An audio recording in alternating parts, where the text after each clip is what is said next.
I downloaded an Excel file from Dropbox, but it's in read-only mode. How do I make changes to it? There are a couple of ways that you can do that. First of all, if your Dropbox account is set up to sync with your local computer, then you don't actually have to log into Dropbox by opening the browser. You can open up what feels like a Dropbox folder on your local machine. The Excel file is in there. Simply open it up and start using it. And every time you save that file, any other people who have access to the same folder in Dropbox will see that file with all the latest changes that you've made. If even inside that box, as viewed from your local computer, the file is marked as read-only, all you have to do is right-click it, choose Properties, and I'm saying this using PC rules. If you're using a Mac, let me know that, and then I'll go find somebody who uses a Mac and I'll get you the answer. But in the meantime, right-click it, choose Properties, and a box will pop up, including a checkbox that says read only. It will be checked off. Uncheck it, click OK, move on. Open the file, make your edits, be happy.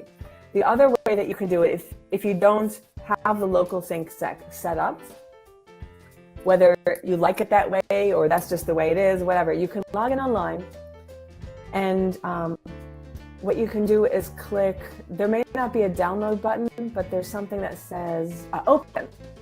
So you can, when you check off that file in the Dropbox window, anytime you check off a file, the menu options on the right instantly change.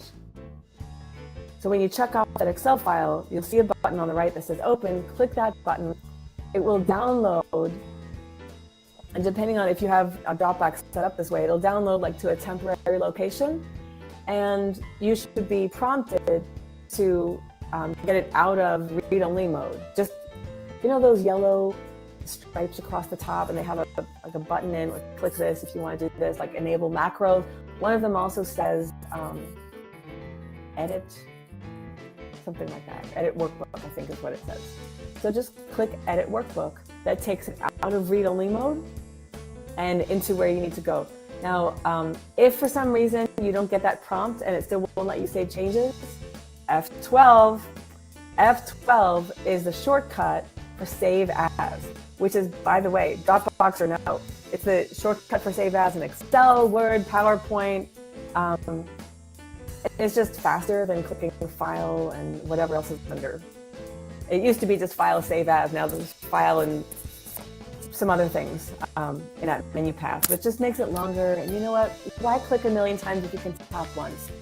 So you click a File, Save As, or you hit the F12 key, save it to a location of your choice. Just realize that now it's disconnected from Dropbox. And once you make your edits, if you want this file to be the one that everybody uses, you have to upload it back to Dropbox and delete it from your local machine.